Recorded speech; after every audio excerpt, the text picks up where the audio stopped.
आज का प्रवचन एक कथानक के माध्यम से प्रारंभ कर रही हूँ।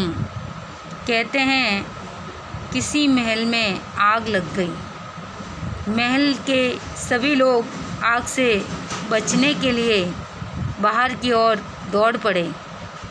जिसे जहाँ जो द्वार दिखाई दिया वह उसमें से बाहर निकल गया।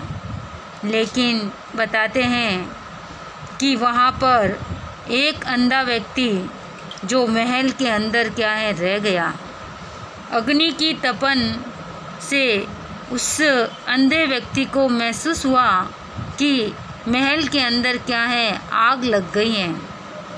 अब वह अंधा व्यक्ति भी दीवार टटोल कर आगे बढ़ा। एक दरवाज़ा आया लेकिन वह बंद था। फिर वह अंधा व्यक्ति धीरे धीरे फिर और आगे बढ़ा तो बताते हैं कि एक और द्वार के समीप पहुंचा। इधर उधर हाथ चलाया पर उसे भी वो दरबार भी बंद पाया। फिर वह व्यक्ति दीवारों का सहारा लेते हुए जैसे तैसे तीसरे द्वार के निकट अब पहुंचा है। आत्मबंधुओं बताते हैं कि भाग्य से जो तीसरा दरवाज़ा था वो खुला था।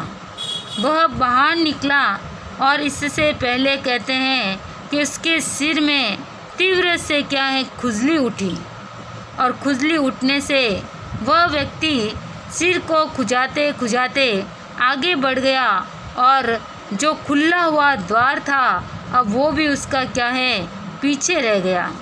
अब तो वह अग्नि से गिर चुका था। लपटों की तीव्रता भी उसे महसूस कर रहा था, पर क्या करे। चारों ओर से अंगारे भी गिरने लगे और वह महल से कभी नहीं निकल सका। आत्मबंधुओं कहने का तात्पर्य ये है कि जरा हम भी दृष्टिपात करें कि क्या ऐसी ही घटनाएं हमारे साथ रोज़ रोज़ नहीं घट रही है।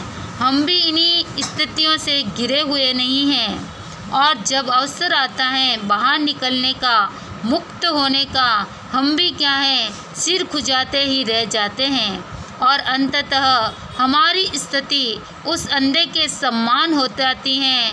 जब वो भी बंद दरवाजे हमारे सामने आते हैं हम उन्हें तो टटोलते रहते हैं और मार्ग हम खोजते रहते हैं। लेकिन बंधुओं कहते हैं कि जैसे ही किसी खुले द्वार के निकट पहुंचते हैं और संसार का कांटा पाँव में चुभ जाता है और इस कांटे को निकालने में जो समय लगता है तब तक द्वार हमारा पीछे चला जाता है।